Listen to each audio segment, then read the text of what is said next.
अस्सलाम वालेकुम। अच्छा, आज हम खालिद साहब की जो किताब है उसका एक चैप्टर है section wise notes miscellaneous. Khalid साहब ने अपनी किताब के अंदर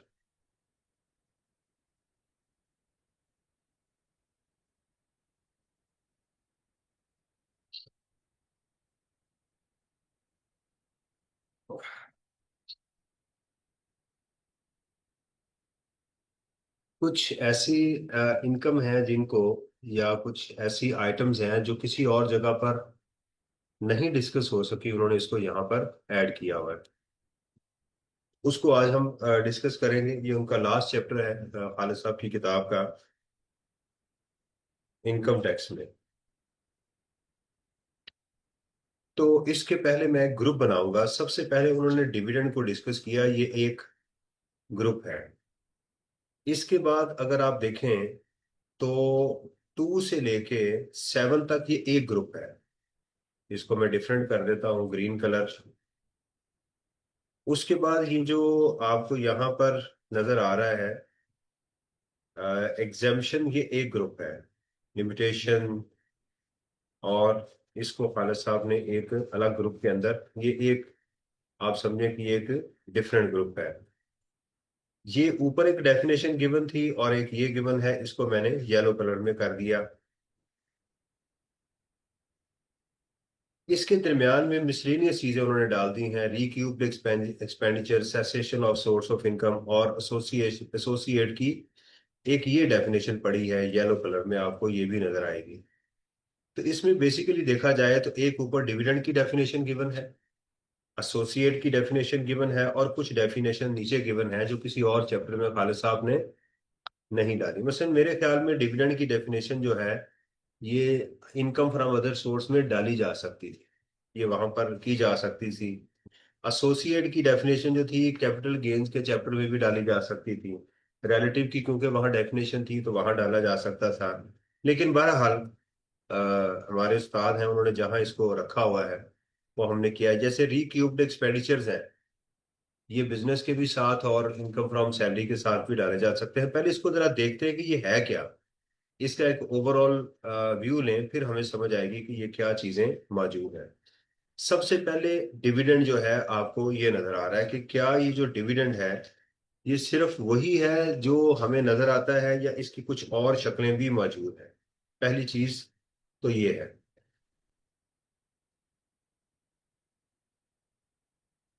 तो पहली चीज ये है कि जो डिविडेंड है ये सिर्फ वही नहीं होता जो कंपनी कैश की शक्ल में देती है। ये और फॉर्म के अंदर भी लॉ ने हमें बताया है कि डिविडेंड जो है वो इन शक्लों में भी दिया जा सकता है। इसका ताल्लुक कंपनी के इक्यूमुलेटेड प्रॉफिट के साथ होता है।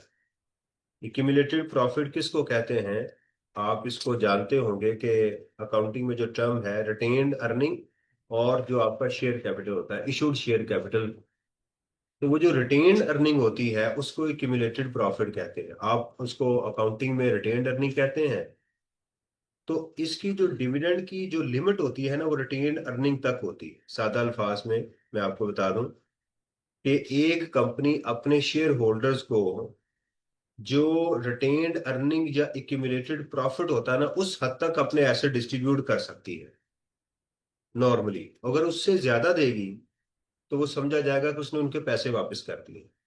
एक बड़ी कॉमन सेंस है कि मालिक का जो पैसा पड़ा हुआ है कारोबार के अंदर, उससे जो प्रॉफिट है, अगर उस प्रॉफिट एक्यूमुलेटेड मीन आज तक उसमें जितने पैसे आ चुके हुए हैं, उन पैसों की हद तक जितना पैसा उनको वापस किया जाएगा, वो किसी भी शक्ल में हो, वो डिविडेंड समझा जाएगा। सादा इसकी चीज ये सही है। वो साबुन की शक्ल में हो जाए, वो कैश की शक्ल में हो जाए, वो शेयर्स की शक्ल में हो जाए, उसको क्या समझा जाएगा, डिविडेंड। ये जो आपको 2 से लेकर 7 तक नजर आ रहे हैं ना, ये सारी एग्जाम इनकम, ये रिसीट्स है। ये क्या है, रिसीट्स है। डिप्लोमेटिक एंड यूनाइटेड नेशन में अगर यहां से आपको पैसे मिलेंगे तो एग्जाम्प्ट होंगे, कंडीशन हमें पढ़नी है। फॉरेन गवर्नमेंट ऑफिशियल्स को पैसे मिलेंगे, वो एग्जाम्प्ट होंगे। अब यहाँ पर स्टूडेंट कहता है सर पाकिस्तान या फॉरेन से हो, भाई एग्जाम्प्ट होंगे। जब लॉ ने एग्जाम्प्ट कर दिया तो रेजिडेंट हो या नॉन रेजिडेंट हो उसके लिए क्या हो गया, नॉर्मली ये पाकिस्तान सोर्स इनकम की यहाँ पर बात की जा रही है। इसी तरह एक इंटरनेशनल एग्रीमेंट है, अगर आपको किसी इंटरनेशनल एग्रीमेंट के अंदर आपको पैसे मिलेंगे तो वो भी एग्जाम्प्ट होंगे। प्रेसिडेंट अगर आपको ऑनर देगा, ये प्रेसिडेंट वो नहीं है जो हर मोहल्ले के भी प्रेसिडेंट होते हैं, जी मैं इस मोहल्ले का सदर हूँ। हमारा जो एक्चुअल प्रेसिडेंट है, जो आजकल हमारे प्रेसिडेंट है, जरदारी साहब जो है, आप उनको जानते हैं बड़ी अच्छी तरह, वो अगर किसी को ऑनर देंगे, ऑनर मीन ये नहीं कि इज्जत देंगे, यानी कोई प्रेजेंट देंगे उसको, कोई प्लॉट देंगे, मैं छिक्का मार दिया, कोई छक्का मार दिया जी, इसको एक प्लॉट दे दें, उनके कौन से अबू का है, हमारा ही है, तो ये क्या उसके लिए क्या होगा, एग्जाम्प्ट हो। स्कॉलरशिप्स एजुकेशन की वो भी एग्जाम्प्ट होती हैं।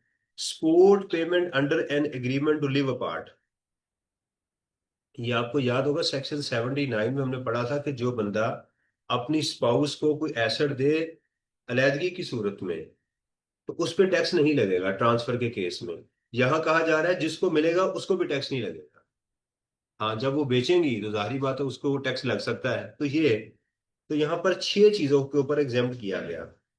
उसके बाद कहा गया रिक्यूब्ड एक्सपेंडिचर्स, अगर आपने कोई एक्सपेंस किया किसी जगह पर और उसकी कोई रिकवरी हो गई, रिक्यूब्ड कहते हैं रिकवर हो जाना,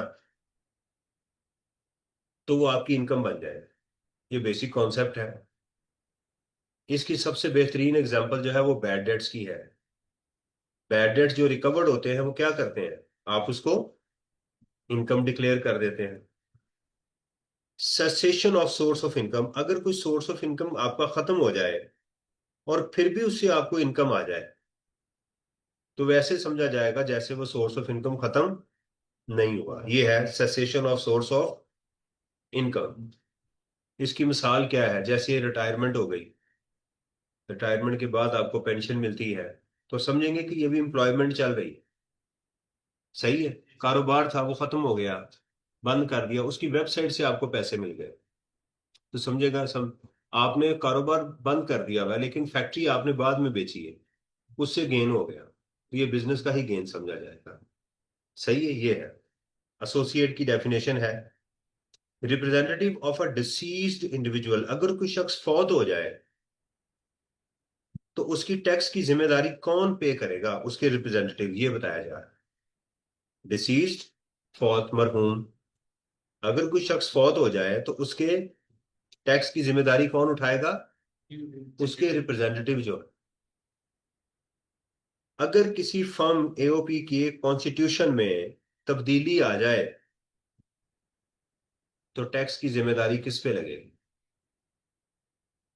10 मेंबर थे, 3 छोड़ के चले गए, अब 7 है, तो उन 3 के साथ सात सात टैक्स देंगे, कि अभी भी तीनों लायबल हैं, या ये 7 लायबल हैं, या वो 3 काबू आ गए या ये 7 काबू आ गए, कौन देगा, रिटर्न कौन जमा करवाएगा इनकी, ये वाली चीज है। और अगर वो फर्म बंद ही हो जाए तो फिर कौन जिम्मेदार है।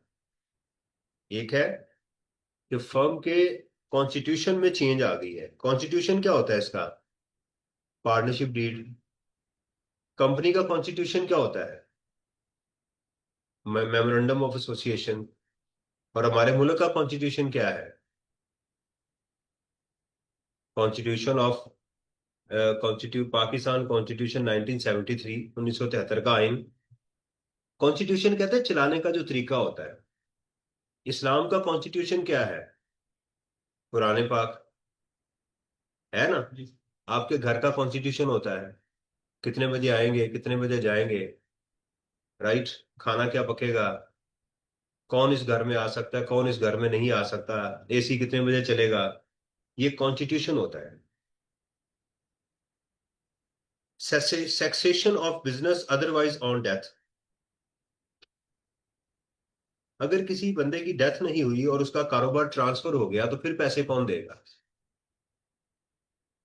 अगर किसी की, देखिए एक है डेथ हो गई, ऊपर उसने क्या कहा था कि अगर किसी बंदे की डेथ होगी तो उसका टैक्स कौन देगा। यहां क्या कहा जा रहा है कि अगर किसी बंदे की डेथ नहीं हुई, कारोबार उस आगे ट्रांसफर हो गया है। यहां ऊपर क्या था, मरहूम डेथ होगी, यहां पर डेथ नहीं हुई, फिर टैक्स कौन देगा। अब आता है कि जो सेकंड शेड्यूल है उसके अंदर जो एग्जामिशन मौजूद है वो क्यों है। सेकंड शेड्यूल की इंपॉर्टेंस यहां बताई जा रही है सेकंड शेड्यूल के अंदर जो एग्जेम्पशंस मौजूद होती हैं वो एक होती है कि इनकम कब एग्जेम्प्ट हो, और कब कानून की कोई सेक्शन अप्लाई नहीं होगा, और कब रेट कम लगेंगे। तीन चीजें नॉर्मल इंपॉर्टेंट मैंने बताई। इनकम टैक्स ऑर्डिनेंस का फर्स्ट शेड्यूल में टैक्स रेट्स होते हैं, सैलरीड नॉन सैलरीड कंपनी का ये सारे रेट्स मौजूद होते हैं। सेकंड शेड्यूल के अंदर हमें ये बताया जाता है कि किन हालात के अंदर आपकी इनकम एग्जेम्प्ट होगी। जैसे आपको पेंशन है, वो कहाँ लिखी हुई है, सेकंड शेड्यूल में।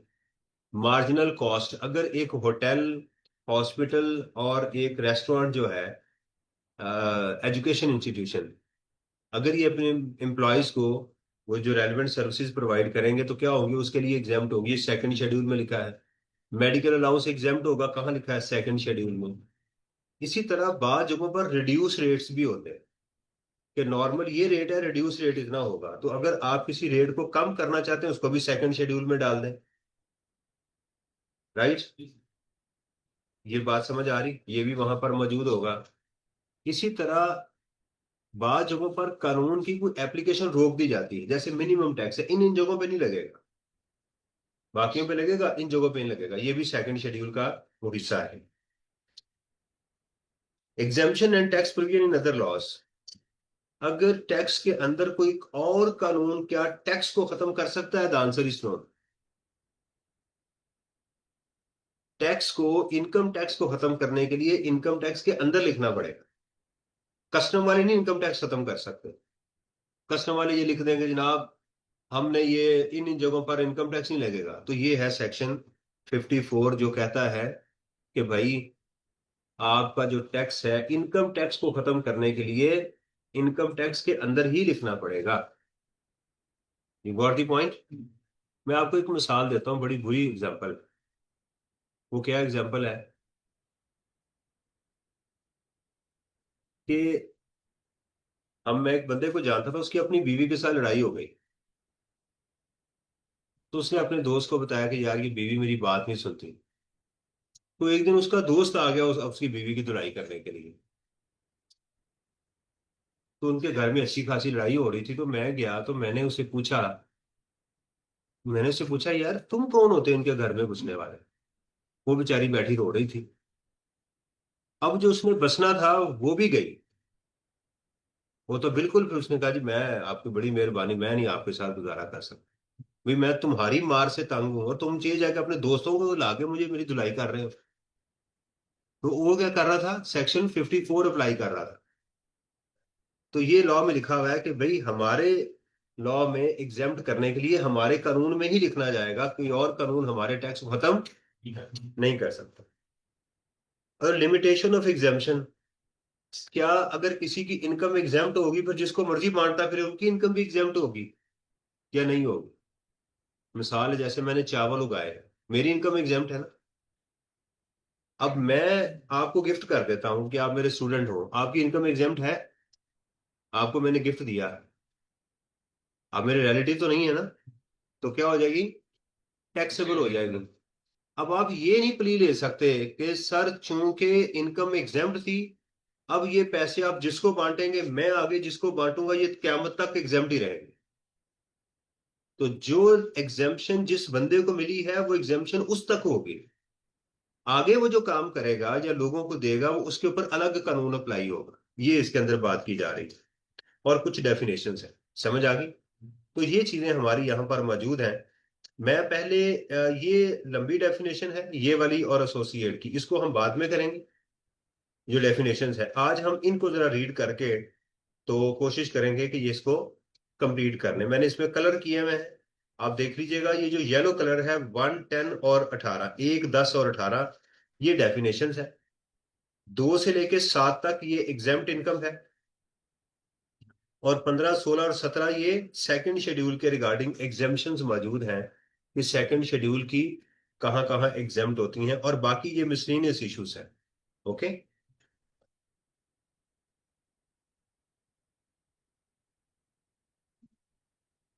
ये आ गई जी हमारी सबसे पहली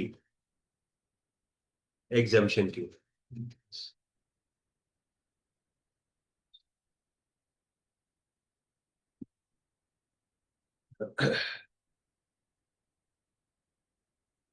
तो कहते हैं जी इनकम ऑफ एन, अच्छा इससे पहले एक सेक्शन था, सेक्शन 41, एग्रीकल्चरल इनकम, वो हम पढ़ चुके हुए हैं, वो एग्जाम थी। वो हमने जाके इनकम फ्रॉम प्रॉपर्टी में उसको डिस्कस किया था, वो इसी का हिस्सा है।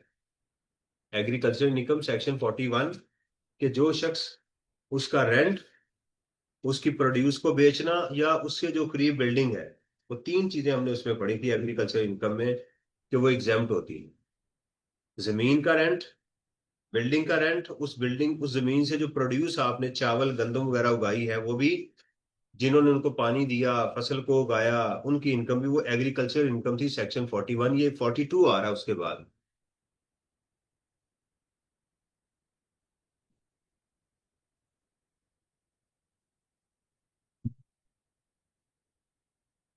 कहते हैं जी income of an individual is exempt if he is entitled to privilege under.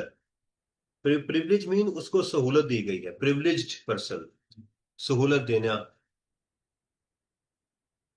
Under diplomatic and consular privileges act, United Nations act. ये डेफिनेशन मैंने कभी भी पेपर में नहीं देखी। मैं उसकी इंटेंसिटी भी बता दूं कि इसको एक दफा आज पढ़ ली, एक दफा एग्जाम से पहले पढ़ लीजिएगा, छोड़ना नहीं है। अगर ये लोगों को इन दोनों कानून के अंदर, ये दोनों कानून है देखिएगा, इंटरनेशनल लॉज हैं, इनके अंदर ये प्रिविलेज्ड हैं, यानी इनकी नॉमिनेशन यहां हुई हुई है, तो उनकी इनकम क्या होगी, एग्जेम्प्ट हो जाएगी। इन दोनों कानून के अंदर अगर वो काम कर रहे हैं, उनकी अपॉइंटमेंट हुई है, तो फिर इनकी इनकम भी एग्जेम्प्ट होगी। Any pension received by a citizen of Pakistan from United Nations or its specialized agencies is exempt if the salary from such employment was exempt। अगर कोई शख्स यूनाइटेड नेशन में काम कर रहा है, सिटीजन ऑफ पाकिस्तान, तो उसकी पेंशन भी एग्जेम्प्ट होगी अगर उसकी सैलरी एग्जेम्प्ट है। उसकी सैलरी एग्जेम्प्ट होगी तो पेंशन भी एग्जेम्प्ट हो जाएगी। नॉर्मली आपको पता है पेंशन एग्जेम्प्ट ही होती है। फॉरेन गवर्नमेंट ऑफिशियल जो है,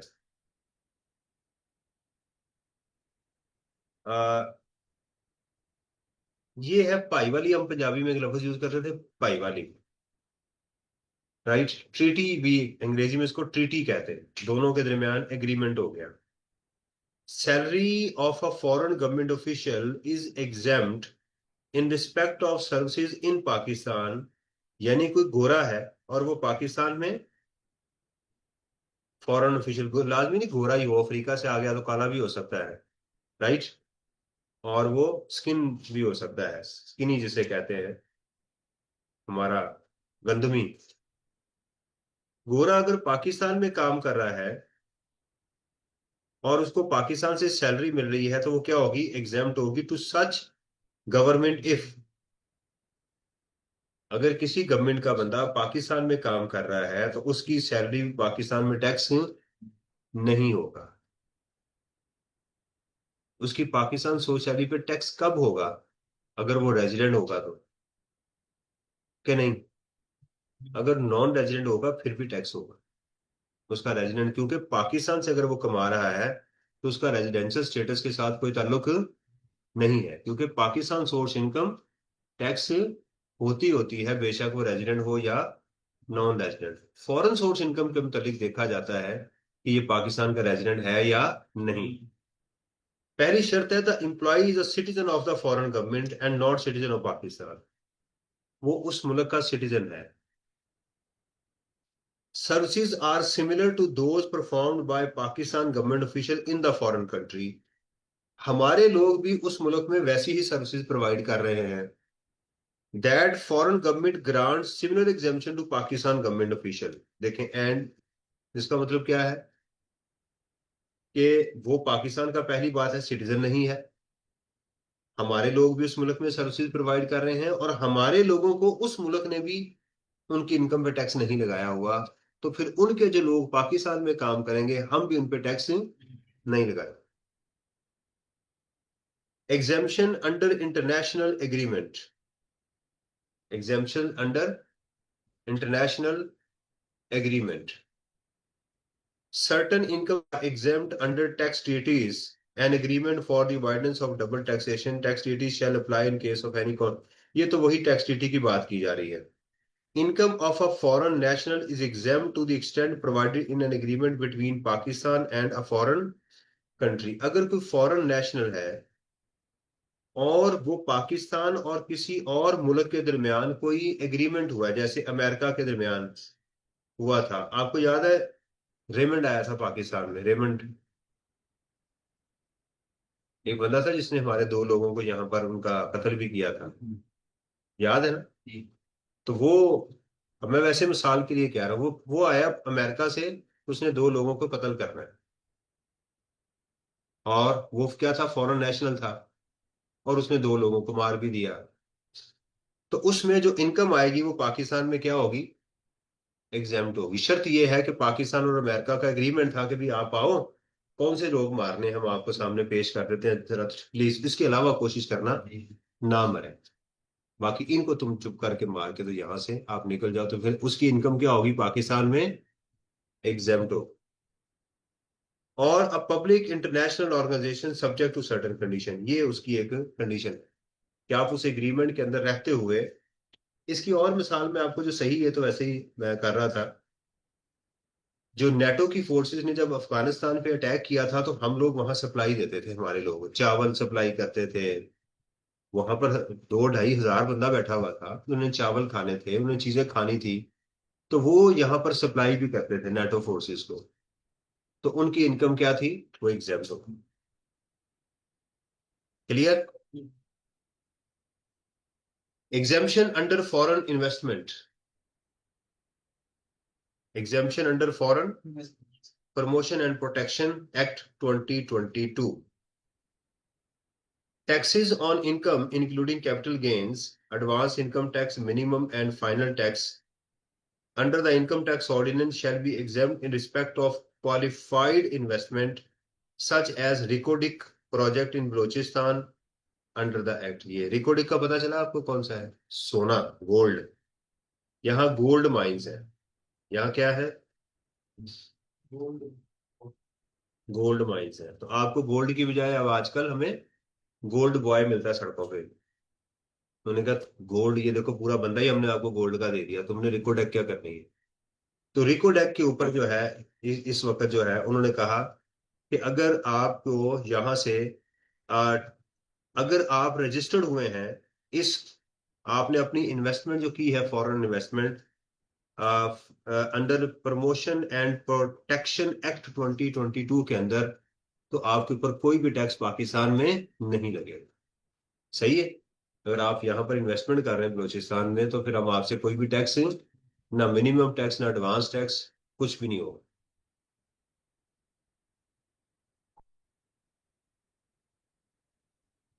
All the investors and shareholders of the qualified investment, their associate and companies specified in this act, including third parties lender on account of any loan, shall also be exempt from taxes and other provision of income tax। किसी को tax नहीं लगेगा, ना उनके share holders को tax लगेगा, ना उनके मेंबर्स को टैक्स लगेगा, और जो लोग उनको कर्जा देंगे उनको भी टैक्स नहीं लगेगा। बिल्कुल क्लीन, सब कुछ चलेगा। सदर साहब, सदर पाकिस्तान,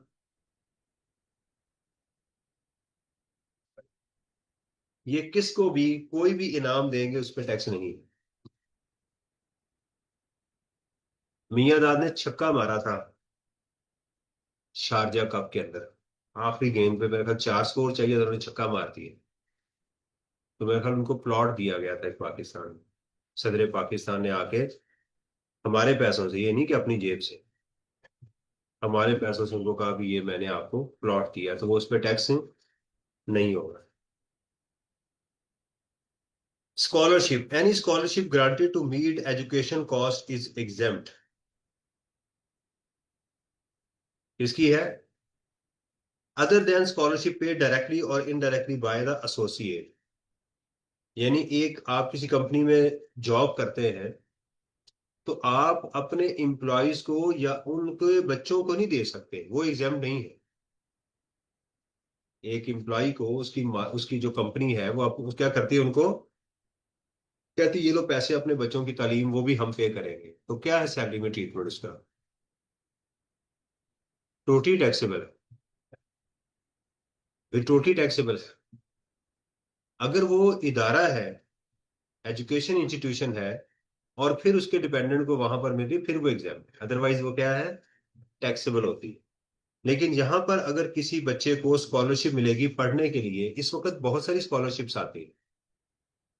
ये HEC की स्कॉलरशिप्स आती हैं बाहर पढ़ने के लिए, और बोर्ड्स भी देते हैं स्कॉलरशिप्स जो है, वो भी प्रोवाइड करते हैं, हमारे हुक्मरान भी देते रहते हैं स्कॉलरशिप जो है पढ़ने के लिए। मेरा ख्याल ये लैपटॉप भी शायद इसी में आ जाते होंगे। ये स्कॉलरशिप तो नहीं वैसे कहलाती, ये तो लैपटॉप जो है ना होते हैं, एग्जामिशन करवा लेते हैं। Education expenses paid by an employer to an employee और हिज डिपेंडेंट इज टैक्सेबल, ये मैंने ये बता दिया आपको। Support payment under an agreement to live apart, अलैदगी की सूरत में स्पाउस को जो पैसे मिलेंगे या एसेट मिलेगा वो एग्जाम्प्ट होगा। तो एसेट देने वाले भी और लेने वाले दोनों का एग्जाम्प्ट होगा। तो ये सात, एक ग्रुप हमारा यहाँ कंप्लीट हो गया। एक ग्रुप हमारा, दोबारा जरा देखिएगा, इसकी मैंने समरी इसलिए नहीं बनाई क्योंकि खालिद साहब ने इसकी समरी ऑलरेडी यहाँ पर बना दी हुई है। चैप्टर है जी आपका section wise income tax important notes.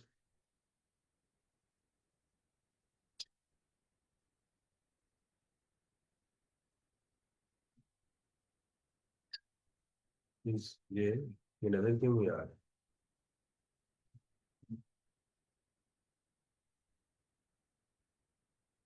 Scholarship में पूछ रहे हैं एसोसिएट का क्या मतलब है, कि एक एम्प्लॉयर अपने एम्प्लॉय को स्कॉलरशिप दे देता है, वो टैक्सेबल है।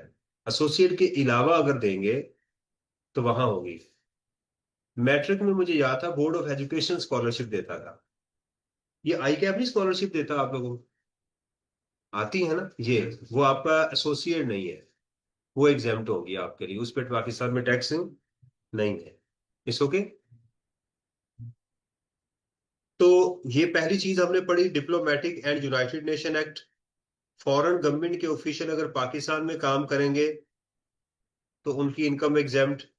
इंटरनेशनल एग्रीमेंट में अगर आप कोई गुड्स या सर्विसेज प्रोवाइड करेंगे तो वहां से जो आपको पैसे मिलेंगे वो भी एग्जाम्प्ट।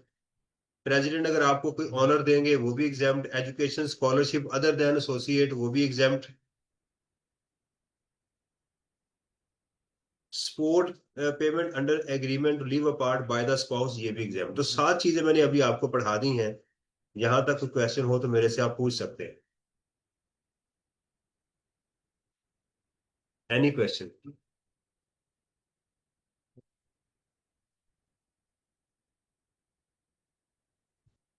ये सी चला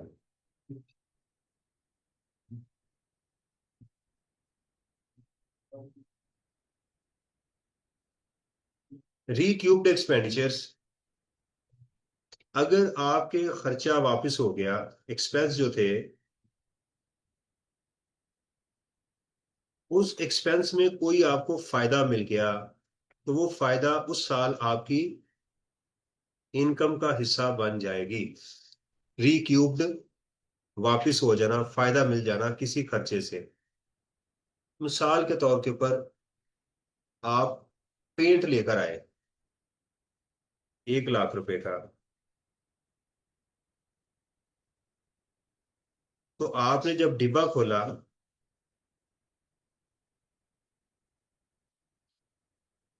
तो उस डिब्बे के नीचे क्यूपन पड़ा हुआ था, और उस पे लिखा हुआ था जनाब 10 रुपये, 10,000 आपको वापस मिल गए।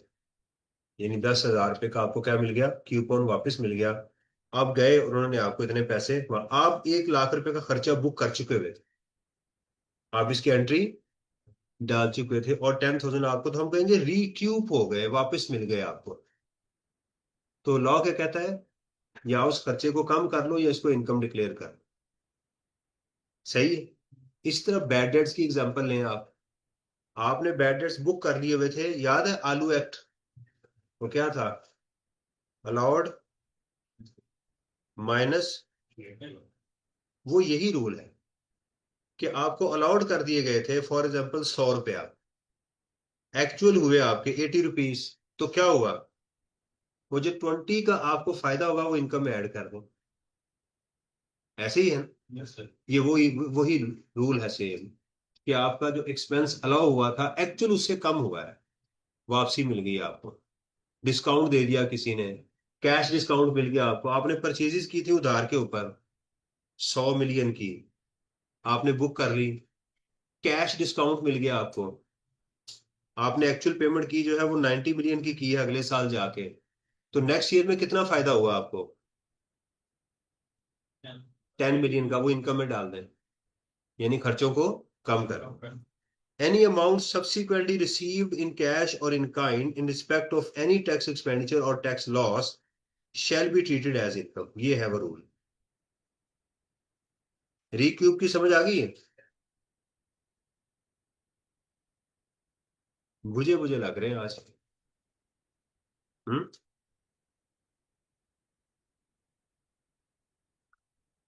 पढ़ना पड़ रहा है। हम्म। ये भी अच्छी बात है, पढ़ना नहीं पड़ रहा।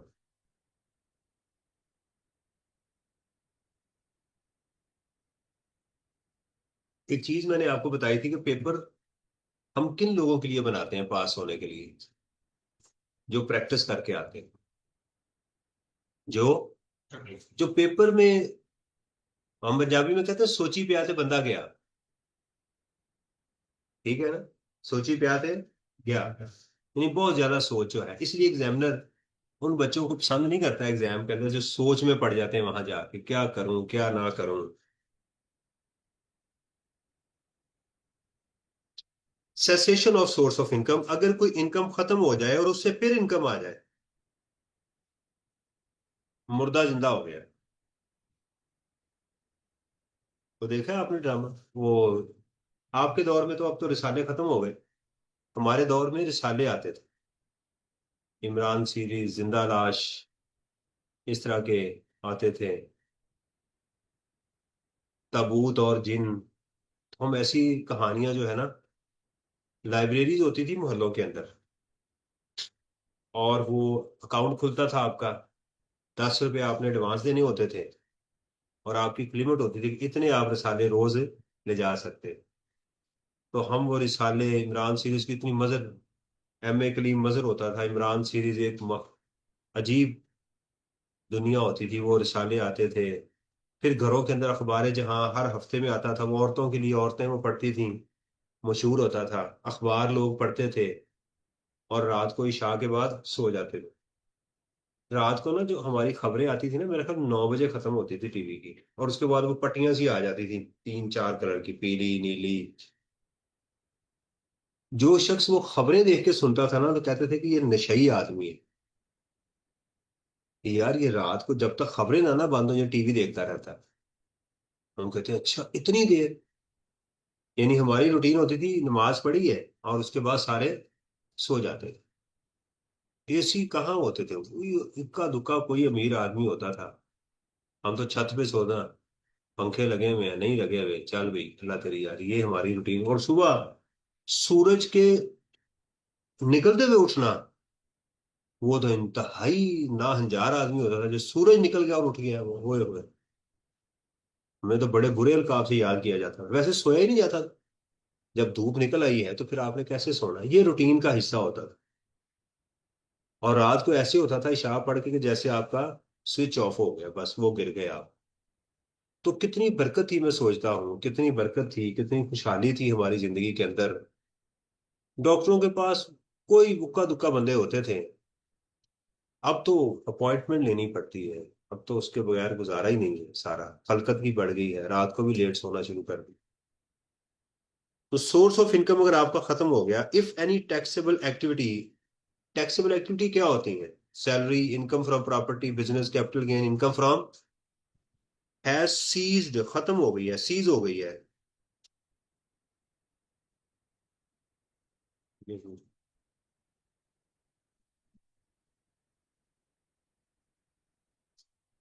कहते जी अब तो 12 12 घंटे सोते भी हैं, 12 घंटे बाद उठते भी हैं। And subsequently, any benefit was is derived in cash, walaikum salam, in kind from that activity. Thank you. Then it shall be taxable in the normal manner, and all provision of ordinance shall apply. ये उसके ऊपर normally apply होंगी। ये associate की definition बाद में करेंगे। ये सेल्स टैक्स में करवा नहीं चुका आप, एसोसिएट की डेफिनेशन करवा चुका हूं। चलिए दोबारा कर लेंगे, जितने बुरे दिल से आपने कहा लग रहा नहीं किया आपको। अगर कोई बंदा फौत हो जाए तो टैक्स कौन देगा? इनकम टैक्स ऑर्डिनेंस का मकसद क्या है, एक ही है, वो क्या है? टैक्स। अगर कोई बंदा फौत हो जाए तो टैक्स भी फौत होगा नहीं। इसका असूल क्या है? भुट्टो जिंदा है। जैसे भुट्टो सिंध में जिंदा है ना, इसी तरह टैक्स में भी भुट्टो जिंदा है। उस लीगल रिप्रेजेंटेटिव, एक होता है एआर, ऑथोराइज रिप्रेजेंटेटिव। वो होता है जैसे हम लोग कंसल्टेंट, आपने टैक्स रिटर्न फाइल करनी है तो हमारे थ्रू फाइल करवाएं, तो हम आपके ऑथोराइज रिप्रेजेंटेटिव हैं, जिसको वकील कहते हैं, जिसको पावर ऑफ अटॉर्नी देते हैं, जो रिटर्न के अंदर आपको पढ़ाया था। The legal representative of a deceased individual, मरहूम जिसको बोलते हैं, इनको मरहूम क्यों कहते हैं? मरहूम क्या चीज होती है? ये लफ्ज रहम से है कि अल्लाह उस पर रहमत करे, इसलिए उसको मरहूम कहते हैं। मरे हुए को नहीं कहते, अल्लाह उस पर रहम करे, मरहूम। समझ आई? shall be liable for any tax that the individual would have become liable for if the individual had not died। Bhutto जिंदा है, जैसे कि अभी वो फौत। Any tax payable respect of income of the deceased estate, उसकी जो जायदाद है उसमें से टैक्स लिया जाएगा। लेकिन अब देखें ना, एक बंदा है, मिस्टर ए है, उसके पास 100 मिलियन उसने टैक्स देना था। मिस्टर बी है, उसकी अपनी जो जायदाद है उसकी 200 मिलियन है। मिस्टर ए फौत हो गया, मिस्टर बी को इसकी जायदाद मिल गई, लेकिन मिस्टर ए की जो जायदाद है वो है 80 मिलियन की। तो टैक्स वाले कह रहे हैं जी 100 मिलियन चाहिए, तो क्या है 20 मिलियन ये देगा? नहीं, ये कितना देगा? 80 मिलियन। इससे इसकी यानी जो अपनी स्टेट है उससे पैसा नहीं लिया जाए। यानी बी जो है, इसका जो इसकी जायदाद बी के नाम, ये बाप था ये बेटा है, इसके नाम जायदाद ट्रांसफर हो गई, तो टैक्स वालों ने इससे 100 मिलियन लेना था। मिस्टर बी की जो बेटा है उसकी अपनी जायदाद भी, स्टेट भी मौजूद है, उसकी वेल्थ है 200 मिलियन की। लॉ इससे नहीं रिकवरी करेगा। मैक्सिमम कितनी रिकवरी हो सकती है? 80 की। वो कहेगा भाई 80 आया, सारे का सारा आप ले जाए, दैट्स इट। उसमें लीगल रिप्रेजेंटेटिव को इन्वॉल्व नहीं किया जाए।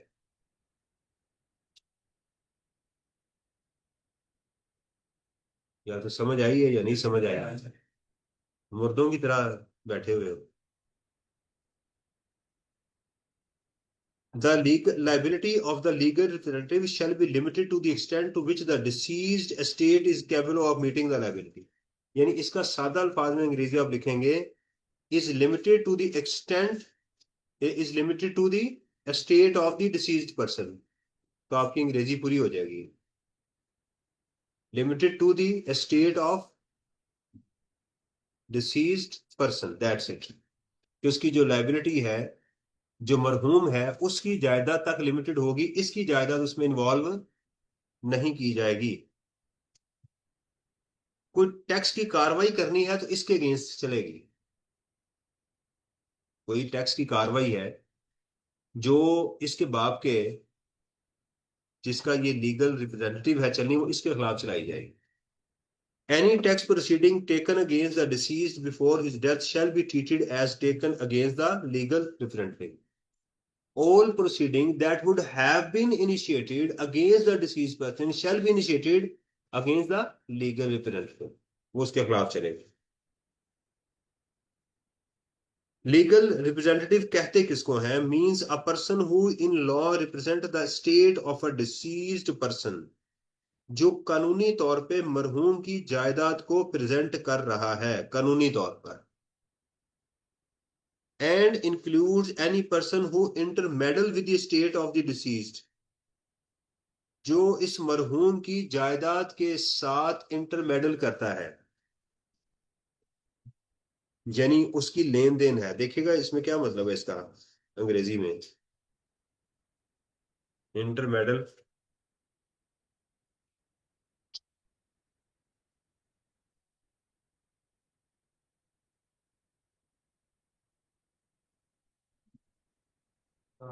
हम्म, हकदार।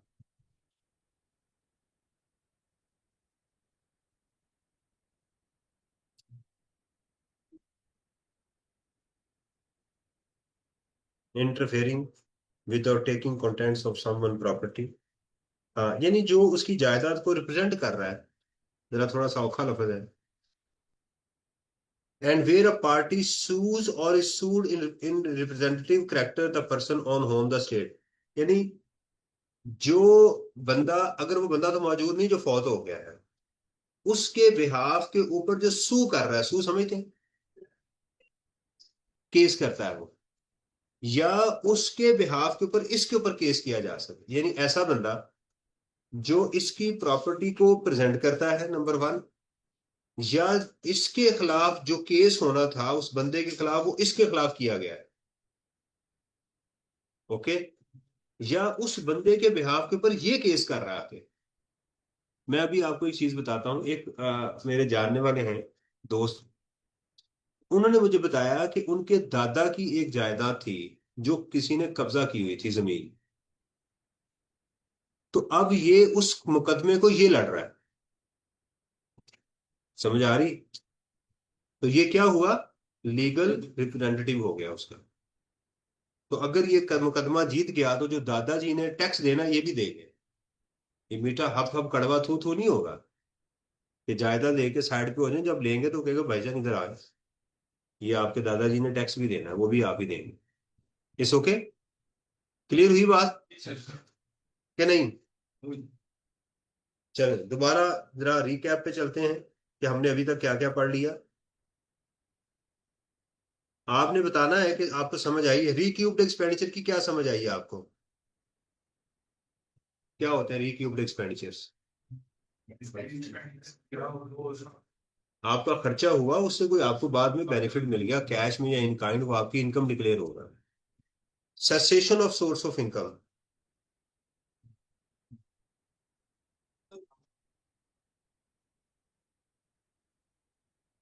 हाँ जी। हम्म, कोई टैक्सेबल एक्टिविटी जैसे बिजनेस कर रहे हैं तो वो खत्म कर बंद देंगे हो तो गई है, बाद में कमाई। फिर भी उससे इनकम आ जाए तो वो एग्जाम नहीं होगी। आप ये नहीं कह सकते मेरा कारोबार तो बंद हो गया, अब मेरी जॉब तो गई, ऐसा नहीं है। आपकी एक्टिविटी मौजूद है या नहीं है, जो इनकम आएगी वो टैक्सेबल होगी। और मरहूम के जो रिप्रेजेंटेटिव होते हैं उनका क्या होता है?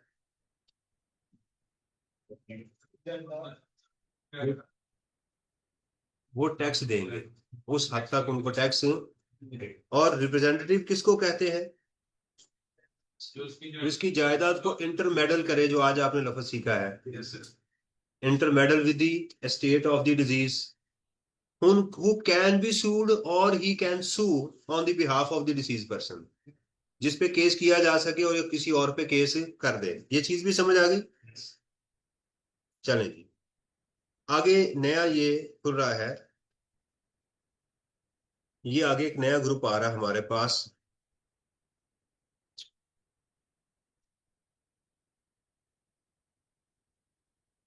अच्छा, ये कमांड मैंने क्या यूज किया, मैं डायरेक्ट इधर आ गया हूँ। मैंने अभी एक कमांड यूज की थी, ये वाली।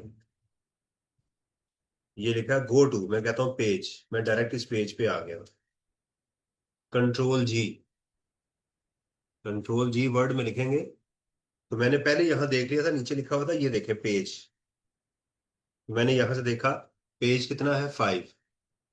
अगर मैंने फर्स्ट पेज पे जाना है तो मैं लिखूंगा कंट्रोल G1, मैं इधर आ जाऊंगा। कंट्रोल G5 तो मैं इधर आ जाऊंगा। इस तरह से भी आप कमांड से ये कमांड यूज कर सकते हैं। Change in the constitution of AOP, अगर एओपी की कॉन्स्टिट्यूशन में तब्दीली आ गई तो अब तब्दीली कौन बर्दाश्त करेगा? हम्म, कौन बर्दाश्त करेगी?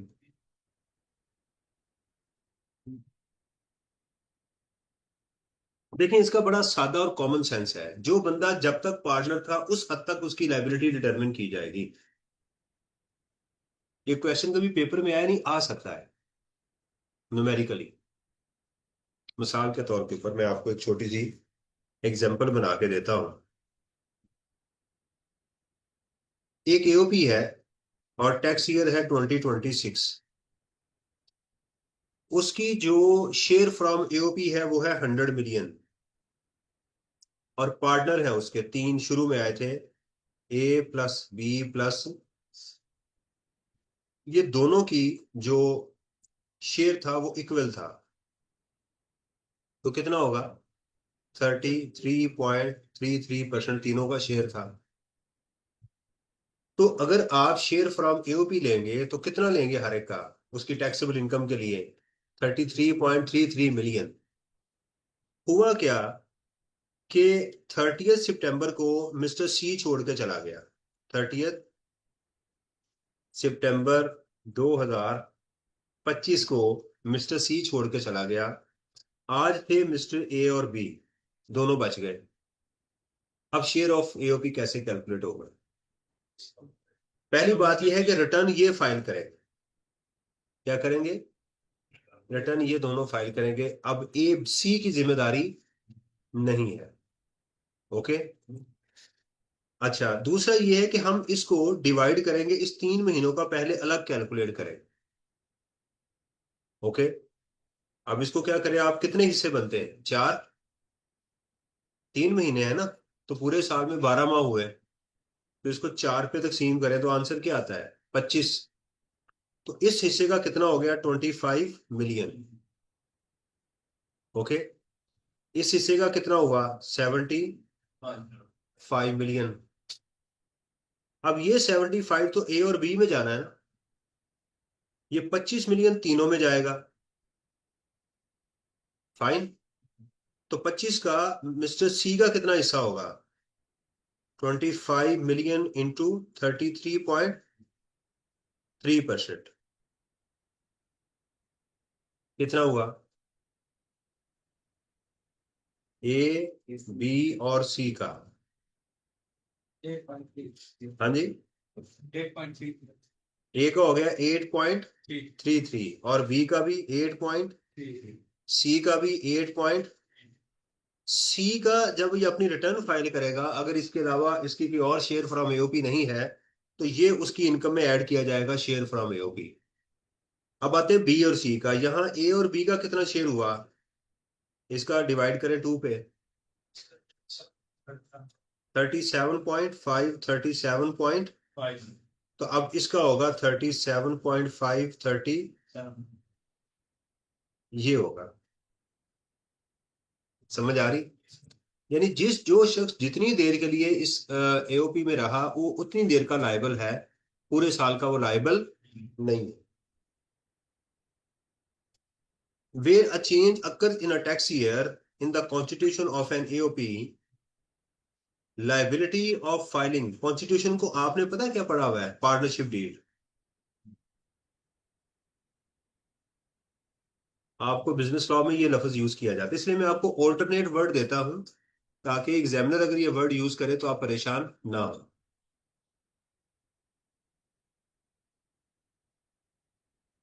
Liability of filing the return on the behalf of the AOP for the tax year shall be on the AOP as constituted at the time of filing of return। यानी पहले कितने लोग थे? ए, बी और सी। रिटर्न फाइल करने के time पे कौन थे? ये रिटर्न फाइल करेंगे। But the income of AOP shall be apportion among the members who were entitled to receive it. ये मैंने इसकी आपको कैलकुलेशन करके दिखा दी है। However, where tax assessed on a member cannot be recovered from him। For example mister C दौड़ गया, काबू नहीं आया, it shall be recovered from the AOP as constituted at the time of filing of. अगर C काबू ना आया और उसने कोई टैक्स देना था, तो टैक्स किससे लिया जाएगा? एओपी से। ए और बी इन दोनों से रिकवरी की जाएगी। लेकिन ये उसके डिविडेंड के ऊपर नहीं टैक्स देंगे। उसको कहीं से डिविडेंड मिला था और वो दौड़ गया है, ये नहीं। इस फर्म से रिलेटेड अगर कोई उसका टैक्स बनता है तो फिर ये रिस्पॉन्सिबल। ये नहीं कि उसकी सारी जायदाद के ऊपर जनाब उसको कहेंगे जनाब उसका फलाना भी था, उसकी जॉब का भी टैक्स दो, फलाना भी दो, नहीं। इसके रिगार्डिंग क्लियर। डिसकॉन्टिन्यूंस ऑफ बिजनेस और डिसोल्यूशन ऑफ एओपी, और एओपी ही फौत हो गई। पहले था बंदा फौत हो गया, अब क्या है? फर्म फौत हो गई। अब क्या होगा? अब उसके फौत होने पे जितने लोग मौजूद थे वो रिस्पॉन्सिबल है। अगर फौत होने से पहले कोई जा चुका फर्म छोड़ के, वो उसका रिस्पॉन्सिबल। लेकिन अगर ये बंदे काबू ना आए जो फौत होने पे थे, जो पहले छोड़ के चला गया, फिर उसको पकड़ लिया जाएगा। यानी जो भी काबू आ गया उससे टैक्स की रिकवरी कर ली जाएगी। Where any business carried on by AOP has been discontinued. अब देखें पर्सन की डेफिनेशन क्या है। Individual, AOP and company. Federal government के ऊपर छोड़ दें। तो इंडिविजुअल अगर काबू ना आए तो कौन आएगा? अगर इंडिविजुअल फौत हो गया तो क्या होगा? उसके लीगल रिप्रेजेंटेटिव। ये बात गौर से सुनिएगा। इंडिविजुअल अगर चला गया, अगर एक इंडिविजुअल है, उसकी दो सूरतें हो सकती हैं। या वो फौत हो गया या उसका कारोबार ट्रांसफर हो गया। तो अगर फौत हो गया तो कौन है उसका लीगल रिप्रेजेंटेटिव? अगर उसने कारोबार ट्रांसफर कर दिया तो जो ट्रांसफरी है वो काबू उससे लिया जाएगा टैक्स, अगर उसने ना दिया तो। एओपी में भी हमने क्या पढ़ा? एओ की भी दो सूरतें हैं। एक, पहले अभी हमने पढ़ी ट्रांसफर की, यानी मेंबर उसने अपना शेयर बेच दिया, शिफ्टिंग हो गई। तो कौन होंगे? जो मौजूद होंगे उनसे टैक्स लिया जाएगा। और अगर ये फर्म फौत हो गई, डिसॉल्व हो गई, तो अब क्या होगा? जो काबू आ वो काबू आ गया या उसका लीगल रिप्रेजेंटेटिव काबू आ गया। यानी एक बंदे को काबू करना था, पता चला वो तो फौत हो गया, फर्म भी फौत हो गई, बंदा भी फौत हो गया है। अब उसका लीगल रिप्रेजेंटेटिव ढूंढा जाए कि वो कौन। मैं आपको इसकी लीगल रिप्रेजेंटेटिव की बहुत अच्छी मिसाल देता हूं। पहले ये मिसाल मुझे भूल जानी है, बड़ी जबरदस्त आई हुई है। हमारे खानदानों में एक रिवाज होता है कि अगर कोई फौत हो जाए खातून, तो उसकी फौतगी के ऊपर जो खाना दिया जाता है वो उसके घर वाले आके देंगे। अगर कोई खातून फौत हो गई है तो उसका खाना कौन देंगे? इस खातून के घर वाले आके खाना खिलाएंगे लोगों को। ये रिवाज है। और इसको ऐसे अपनाया जाता है जैसे ये सुन्नत है हमारे।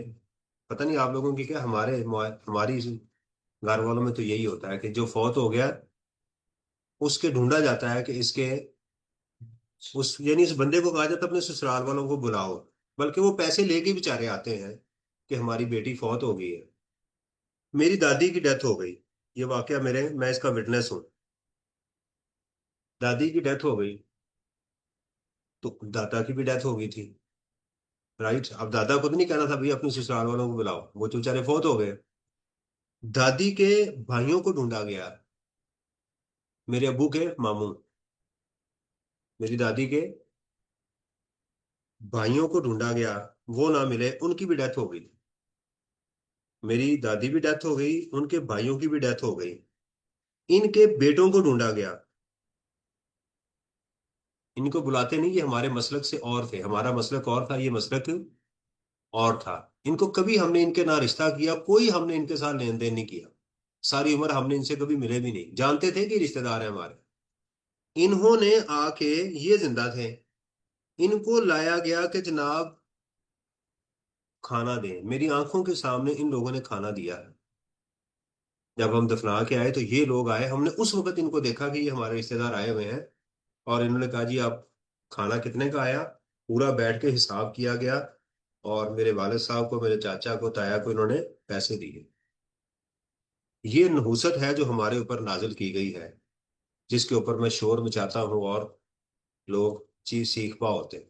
कि कितनी बेगैरती है कि औरत जो है बेचारी बूढ़ी होके, कोई 90 साल की उम्र उस मेरी दादी की होगी, वो फौत हो गई। और रस्म ऐसी दिमाग के अंदर घुसी हुई है कि उसको छोड़ा नहीं गया। किस चीज का वो खाना खा रहे हैं आप? यानी आप देखें कि आप करते क्या है। और इसमें औरतें आगे आगे हैं सबसे ज्यादा। औरतों पे जुल्म हो रहा है, औरतें ही बंद नहीं कर रही। आप जरा शादी के ऊपर देखें माजरत के साथ, लड़की वाले देखने आ रहे हैं पहला खाना, लड़के वाले। लड़के वाले उनके अब जी पहले वो माँ बाप देख के गए थे, अब मामू आ रहे हैं, वो लड़की को देखना चाहते हैं। बात पक्की होगी। इनको कपड़े दिए जा रहे हैं, खाना भी खिलाया जा रहा है, ढूंसा भी जा रहा है, साथ गिफ्ट भी दिए जा रहे हैं। वो जी इसके फलां अंकल बाहर से आए थे, उन्होंने कहा जी हमने अपनी बच्ची को देखना है। इनको भी खाना खिलाया जा रहा है, इनको भी कपड़े दिए जा रहे हैं। उसके बाद माइयों आती है जी। हम माइयों बिठाने आ रहे हैं जी। जोड़ा लेके आएंगे 4-5 हज़ार रुपए का। पूरी बारात आएगी, फिर उस दिन इनकी माँ बहनें की जाएगी, इनको खाना खिलाया जाएगा, इनको फिर कपड़े दिए जाएंगे इन सूरों को। ये जाएंगे। उससे अगले दिन बारात, फिर ये बारात के ऊपर आएंगे। इनको खाना भी दिया जाएगा, जहेज भी दिया जाएगा इनकी मर्जी के मुताबिक। एक होगा यहाँ वलीमा। इधर लड़की को बुलाया जाएगा 10 से 25 लोगों को, इतने कहा जाए। और यहाँ इनको कहा जाएगा हमारे लड़के और लड़की को फिर आप वापस ले जाए। अगले दिन वो कहते हैं, इसको क्या कहते हैं, मकलावा। और वो पता नहीं कैसे होते हैं, लावा, पता नहीं कैसे लिखते हैं इसके। अब ये एक हरामजदगी होगी। अब वो फिर अपने लड़की लड़के को लेने आएंगे, फिर ये खाना खाएंगे। समझ आई? फिर आप जब उसके बाद हफ्ते के बाद वो फिर आपकी बेटी को आपके पास भेज देंगे। उदास होगी बेचारी, चाह रही है कि दोबारा माँ बाप से मिलना है। उसको लेने के लिए फिर हरामी आएंगे, फिर खाना खाएंगे आपसे। अब बच्ची के कोई बच्चा पैदा होने वाला है, उसको फिर 40-50 दिनों के लिए आपके पास छोड़ दिया जाएगा, संभालो इसे। माँ ज्यादा ख्याल करती है, अच्छा भी। उसके बच्चा पैदा हो गया। अब उस बच्चे का नान शक जिसे बोलते हैं, इंशाल्लाह अल्हम्दुलिल्लाह मुझे नाम याद होगा, नान शक देंगे। नान के उसका नान शक, नानकों को शक नहीं है, नानकों को वैसे ही नान शक नाम रखा हुआ है। अब नान के उसकी माँ के कपड़े, यानी बेटे बेटे के, इस बच्चे के कपड़े, इस बच्ची के दादे के दादा के, उस लड़के के, उसकी फुफियों का पूरा एक बंडल बना के इनको फिर देंगे। बेटा किसका है? उस लड़के का। राइट, जिम्मेदारी किसकी थी? उस लड़के की। जिम्मेदारी किसकी है? इसके हॉस्पिटल का खर्चा, इसकी दवाइयों का खर्चा, सब कुछ कौन उठा रहा है? फिर माँ बाप उठा रहा है। राइट। उसके बाद आ गई जी ईद, गर्मियां आ गई। सर्दियों में शादी हुई थी, कहीं भी गर्मियां आ गई, अब गर्मियां आ रही हैं। अब सर्दियां आ रही हैं। राइट। अब शबरात आ गई है। अब कोई बारात आ गई है। अब ये सारा कुछ करने के बाद वो बच्ची फौत हो गई है। वो फिर बात यहां पर आ गई। विश्व सर्कल में हमें डाला हुआ है। इसके ऊपर आपको उलमा बात करते हुए नजर नहीं आएंगे। वो बात किसके ऊपर करते हुए नजर आएंगे? उन्होंने हमें एक अजीब चक्कर में डाला हुआ है। हाथ कहाँ बांधने हैं, उनका सबसे बड़ा मसला ये बना हुआ है। तरावियां कितनी होंगी, आमीन कहनी है नहीं कहनी ऊंची आवाज में, इनके मसाइल ये है। सुन्नतें मुअक्कदा कितनी होंगी और दूसरी सुन्नतें कितनी होंगी।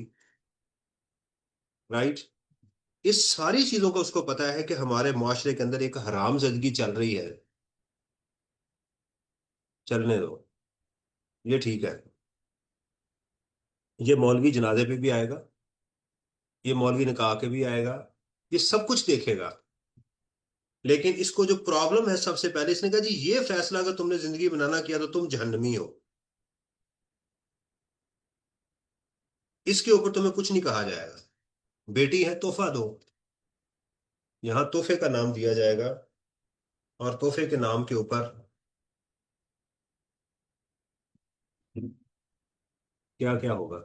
इस्लाम ने इतनी खूबसूरती रखी है कि आपकी सोच है। मैं इनसे सिर्फ एक ही सवाल करता हूँ, कोई एक बता दे सहाबी ने जाके खाना खाया हो जाके,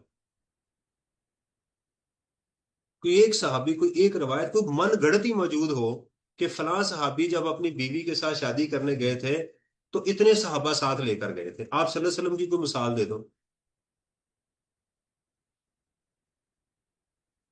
नाउजुबिल्लाह मिन जालिक, आप सल्लल्लाहु अलैहि वसल्लम ने जब वलीमे की दावत का कहा है तो बारात की दावत का भूल गए?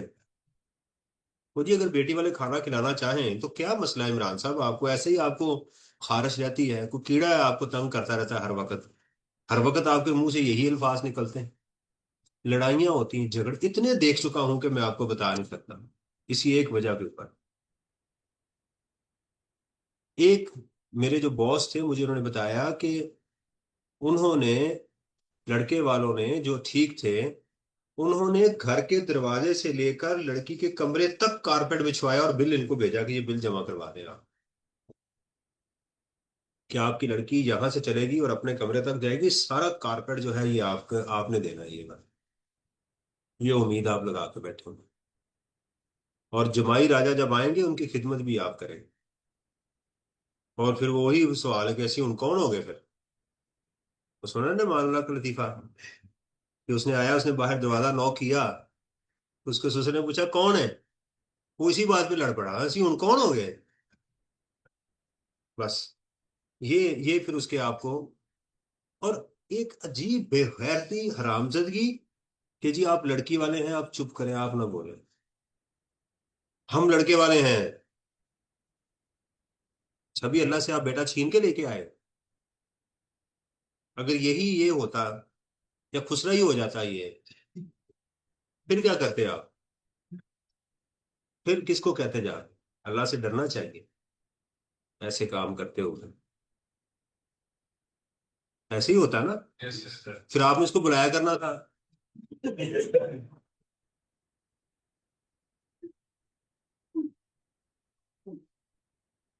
हमें खौफ नहीं आता अगर कभी। मैंने कहा चलें, फौतगी की काफी बातें हो रही थी तो मैंने सोचा कि अपना भी गुस्सा निकाल दो, मुझे तप बड़ी है इनके, इन लोगों के ऊपर। आजकल मस्जिद में मैंने शुरू किया हुआ, मैं लोगों को निकाह सिखा रहा हूँ, निकाह कैसे पढ़ाएं, ताकि आप खुद अपने अजीजों का निकाह पढ़ाएं। तो कल मेरे एक दोस्त ने कहा यार जनाजे का भी बताएं। मैंने कहा कि हम अपने ऊपर बाद में आएंगे, पहले इन बच्चों को तो सिखाएं ना। Where any business carried on by an AOP has been discontinued or where an AOP is dissolved, all the provision of the income tax ordinance shall apply if no such discontinuation or dissolution take place। ऐसे होगा कि जैसे ये फौत ही, यहां भी भुट्टो जिंदा है, यहां क्या है, तुम कितने भुट्टो मारोगे, हर हर घर से भुट्टो निकलेगा, तो यहां भी क्या है, भुट्टो जिंदा है। Every person, every Bhutto who was at the time of such discontinued dissolution a member of such AOP, हर भुट्टो जो इस फर्म का क्या है, मेंबर था, and the legal representative of any such person. इससे मुझे वाकया याद आया कि अगर वो बंदा फौत हो चुका है तो उसको किसको ढूंढा जाएगा, उसके लीगल रिप्रेजेंटेटिव को ढूंढा जाएगा। जैसे मेरी दादी के भाई जो थे वो फौत हो गए तो उनके किनको ढूंढा गया, लीगल रिप्रेजेंटेटिव को ढूंढा गया, तुम खाना दो आके। देखा कैसा टैक्स सिस्टम चल रहा है हमारा। Who is deceased shall be jointly and severally. ये ज्वाइंटली एंड सेवरली का मतलब होता है अकेला काबू आ गया या सारे काबू आ गए। ये पुलिस वाले ऐसे ही करते हैं कि कोई एक आ जाए तो उसके दोस्त भी पकड़ लेते हैं साथ ही। ज्वाइंटली और सेवरली, अकेला आ गया सेवरली, या जॉइंटली, सबको पकड़ लेते हैं ये, उनको उठा के, बल्कि अब तो उनकी माएं बहनें भी उठा के ले जाते हैं जो बेचारी घर में, उनको पता ही नहीं होता। Liable for the amount of tax payable by the AOP. कितने जबरदस्त सेक्शन है ये। यस।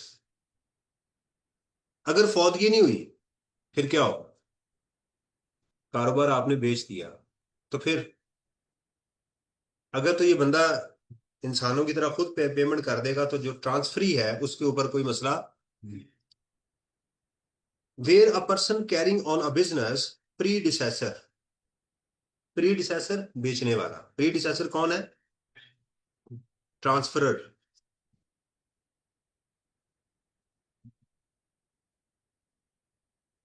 ये आप लफ्ज पढ़ेंगे जाके टैक्स के अंदर, ऑडिट में, सॉरी। एक ऑडिटर जा रहा होता है, एक ऑडिटर आ रहा होता है, तो जाने वाले को प्रीडिसेसर कहते हैं और आने वाले को successor. Has been succeeded in any tax year by any other person successor otherwise than on the death of the predecessor and the successor transferee, जो नया मालिक है, जो नया कारोबार का मालिक है, continues to carry that business, और इस कारोबार को वो जारी, किसी ने दुकान बेच दी है, मिसाल इसकी क्या है? अक्सर लोग दुकान पूरी की पूरी कारोबार बेच देते हैं। आपने ऐड, चलता हुआ कारोबार बराए फरोख्त, ये वो है चलता हुआ, चलता हुआ कारोबार बराए।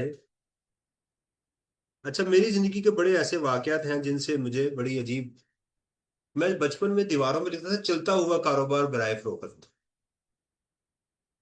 तो मैं बड़ा ही हैरान होता था। एक ये, और एक कुर्बानी की खालें, कुर्बानी की खालें, इस पे मुझे बड़ी परेशानी होती थी, क्योंकि जब ईद आनी तो उन्होंने कहा जी कुर्बानी की खालें हमें जमा करवाएं। तो मुझे थोड़ी बहुत जो उर्दू आती थी, मैंने कहा ना कुर्बानी की खालें, कुर्बानी का तो गोश्त होता है वो हमने खा लिया, तो जमा क्या करवाएं फिर? सब मुझे ये नहीं पता ये खालें जो है, ये खालें क्या होती है?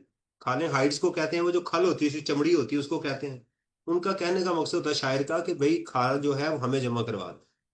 तो मैं पढ़ता था कुर्बानी की खालें और जमा करवा दें, भाई पहले कुर्बानी की खालें तो फिर जमा क्या करवाना है? ये बड़ा अजीब सा मेरे दिमाग में कॉन्सेप्ट होता था। इस तरह चलता हुआ कारोबार, मैं कहते हैं कारोबार कौन सा होता है जो चलता भी है? कारोबार तो चलता नहीं है, दुकान होती है, तो चलती कैसे है ये मेरे जहन में कुछ जो है ना वो कॉन्सेप्ट होते थे। टूलेट को मैं टॉयलेट पढ़ता था। जितनी देखे ना, 5वीं क्लास तक तो मैंने अंग्रेजी पढ़ी कभी नहीं थी। मैंने तो छठी में जाके एबीसी सीखी है। मुझे छठी क्लास में कुट पड़ी हुई है एबीसी सुनाने के ऊपर। बड़ा अजीब वाक्य है। मैं स्कूल में गया तो वहां जाके बच्चे स्टिक बोलते थे, हम डंडा कहते थे। अब पहला दिन मेरा, उन्होंने जनाब कहा कि जी कल इंग्लिश के अल्फाबेट पढ़ के आइएगा। मेरी जाने भला अल्फाबेट किसे कहते हैं? अंग्रेजी मुझे आती थी, एबीसी में पढ़ लेता था। अगले दिन उस्ताद साहब आए, सर्दियों के दिन थे, और उन्होंने मुझे कहा कि चलो भाई, पहले मेरे से अगले से सुना। जब उससे सुना तो उसने जनाब, मैं आपको ये इसको बंद करके सुना, उसने जो मेरे से पहला लड़का था उसने एबीसी सुनाई, तो मुझे समझ आई कि कह रहे एबीसी सुनाओ। तो मेरे से उन्होंने पूछा, मैंने कहा ATPCD, मैंने वो सारे मैंने सुना दिए। उसने कहा स्टिक लेके आओ। अब मुझे नहीं पता स्टिक किसे कहते हैं। मैं तो गांव के स्कूल से आया हुआ था, वो डंडा ले आया बच्चा, मुझे उस दिन समझ आई इसको स्टिक कहते हैं। फिर उन्होंने मुझे मेरी काफी खातिर मुदारत की सर्दियों में, बड़ी मुझे तप चढ़ी, मेरा हाथ जो है ना सूज गए। मैंने अपने साथ वाले से पूछा ना मुझे मारा क्यों है? कहता ने तुम्हें कहा था एबीसी सुनाओ, मैं कहा सारी सुनाई। कहता तरतीब से सुनाओ। मैं कहा तरतीब से क्यों सुनाऊं भाई? तरतीब से क्या होगा? मैंने कहा कल फिर यही हरकत करना, फिर तुम्हें बताएंगे क्या होता है, कल तुम्हारी तशरीफ पे भी मारेंगे। तो मुझे पहली दफा पता चला कि एबीसी तरतीब में पढ़नी चाहिए, वरना ये उस्ताद जो है ये आपको फिर वो हम जुर्माना कहते वो फाइन कहते थे अंग्रेजी से। असल में मैं किस्मत मेरी कि मैं अच्छे स्कूल में दाखिल हो गया, वो भी एक बड़ा वाकया है मुझे दाखिल करवाना।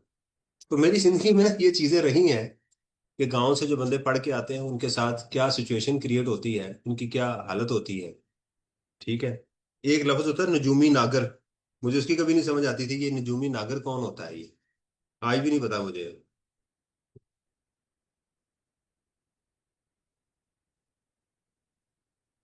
एक दफा मेरे उस्ताद ने मुझे मारा तो मैंने उसको चिवन्नी दी। मैंने कहा उस्ताद जी मुझे मारे ना, ये पैसे ले लो। मुझे नहीं पता था कि वो रिश्वत कहते हैं, क्योंकि मैं घर में काम नहीं करता था, मुझे पैसे देते थे कि चलो ये पैसे ले लो काम करो, तो मैंने भी उनको कह दिया। फिर उन्होंने पैसे जो लेने थे, मुझे जनाब मुर्गा बना के सही उन्होंने अपनी पहले तसल्ली की, फिर कहा कि अपने घर में से किसी को लेके आओ। मैंने कहा यार, यानी मुझे पैसे मिले मैं खुश होता हूँ, इन्होंने मुझे मार मार के दूरा कर दिया। तो मैं ले आया, पता नहीं दादा थे मेरे या अबू थे, मैं किसको ले गया, मैं दादा थे तो मैं उनको ले गया, मैंने कहा ये बुला रहे हैं, मारा बड़ा उन्होंने मुझे। मैं गया तो उन्होंने कहा ये मुझे हमें वड्डी लगा रहा था। तो मुझे उस दिन पता चला कि ये वड्डी होती है, इसको वड्डी, रिश्वत को पंजाबी में वड्डी कहते हैं। ये सानू वड्डी ला रहा सी। उन्होंने मुझे कहा कि जनाब ये तुमने क्या हरकत की है। मैं कहा तुसी भी इंजी करते जे मेरे नाल, ये रोज ही मारते थे, तो मैंने कहा मुझे ना मारा करो। तो मेरे पास 25 पैसे थे और मैंने जोड़े थे, मुझे मिलते थे 5 पैसे।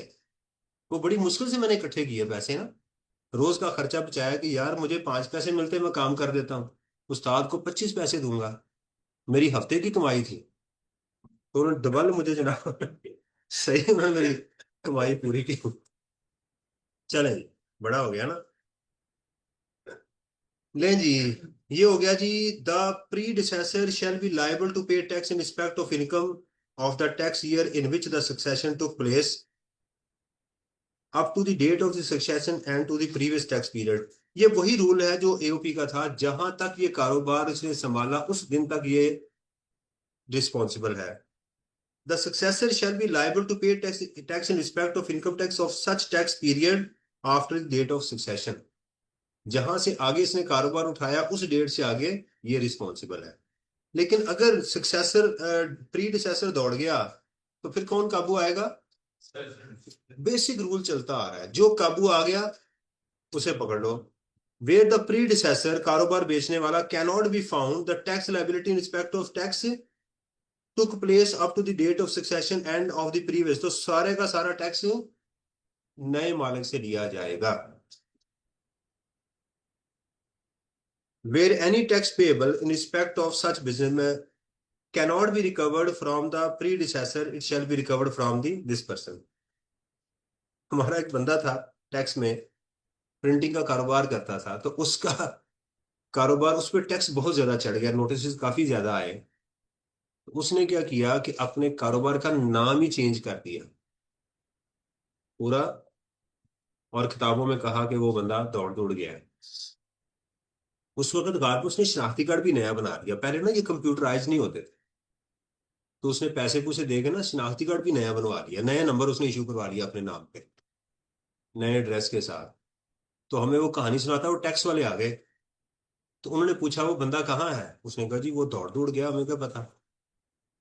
तो उसने ये बात पूछ ली थी कि टैक्स वालों को क्या कहना है, उसको ये नहीं कहना ये मैंने कारोबार खरीद लिया है। हमने उसे पहले बता दिया था कि अगर तुमने ये बात कह दी तो तुम काबू आ जाओगे। तो उन्होंने कहा कि ये कारोबार किसका है, ये मशीनें वगैरह इधर छोड़ गया, वो बड़े चालाक थे ना, इसको पकाने की कोशिश की। इसने कहा नहीं, वो सब कुछ ले गया यहाँ से, ये देखें मैं तो बिल्कुल नया बंदा हूँ, ये मेरी मशीनरी मैंने खरीदी है, मैंने ये किया है। तो उसकी जान खलासी करवा दी। अनपढ़ आदमी था लेकिन उसने पहले हमसे पूछ लिया कि करना क्या है, बताना इसको क्या है। बड़ी मैं आर्टिकल्स कर रहा था उस वक्त। तो ये होता है कि आपने अगर कारोबार किसी से खरीद लिया है तो ये मेक श्योर करें कि उसका टैक्स जमा हो चुका हुआ है, वरना आप ही देंगे उसका टैक्स सारा। नहीं जी, आगे है जी exemption and tax concession in the second schedule. इस शेड्यूल में है क्या क्या, ये भी आज तक मैंने कभी एग्जाम में देखा नहीं है कि उसने पूछा हो कि सेकंड शेड्यूल की क्वालिटीज बताएं। ये असल में सेकंड शेड्यूल की खुसूसियात है।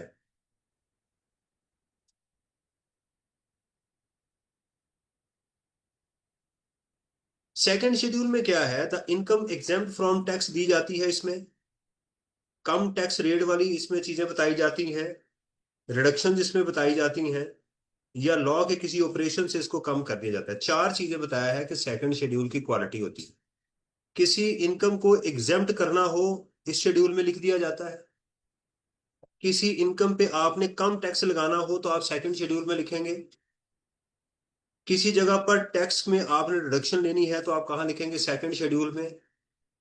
किसी लॉ की प्रोविजन से किसी की जान छुड़वानी है तो आप उसको भी सेकंड शेड्यूल में लिखेंगे। मिसाल क्या है? इनकम एग्जाम्प्ट की मिसाल क्या है? पेंशन। पेंशन एग्जाम्प्ट है, कहाँ लिखी हुई है? सेकंड शेड्यूल में।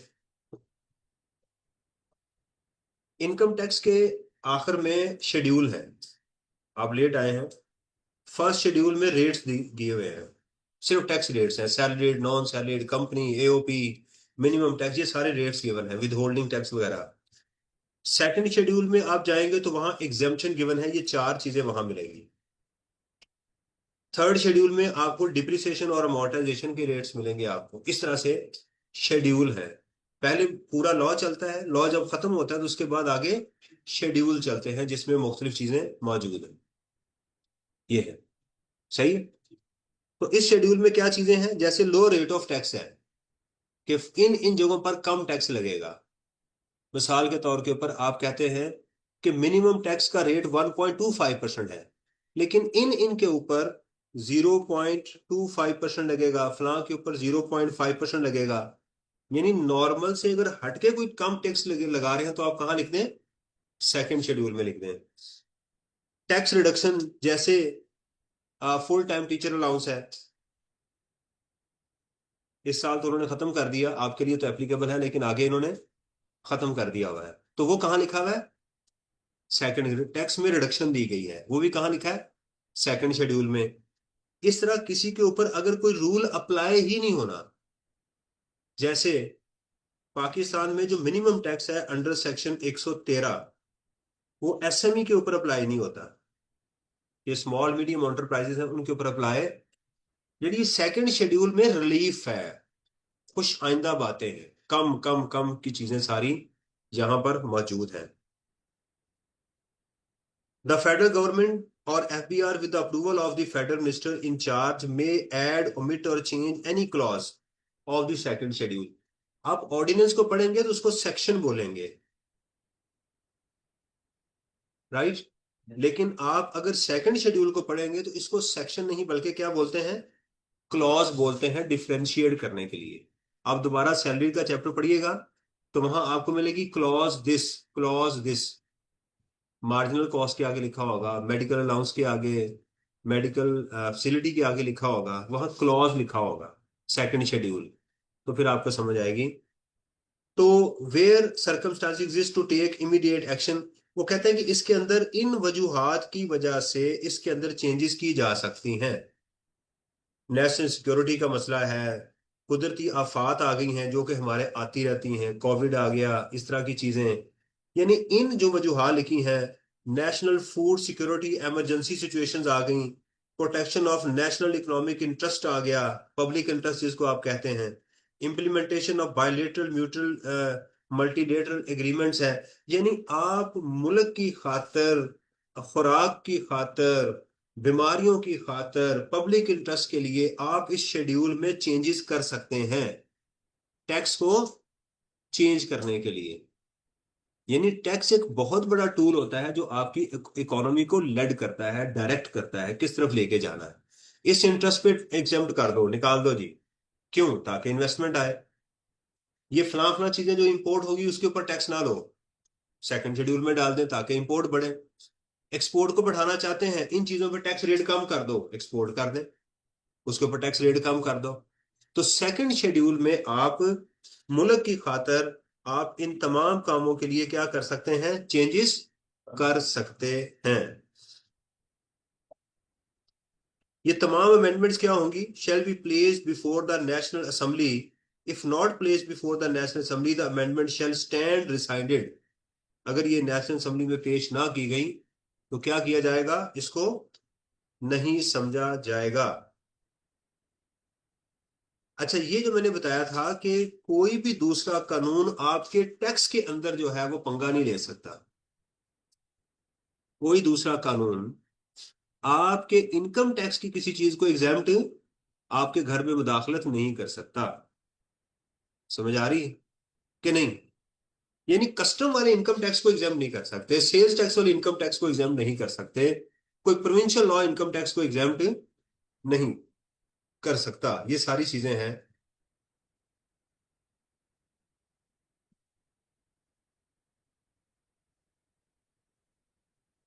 2 मिनट में।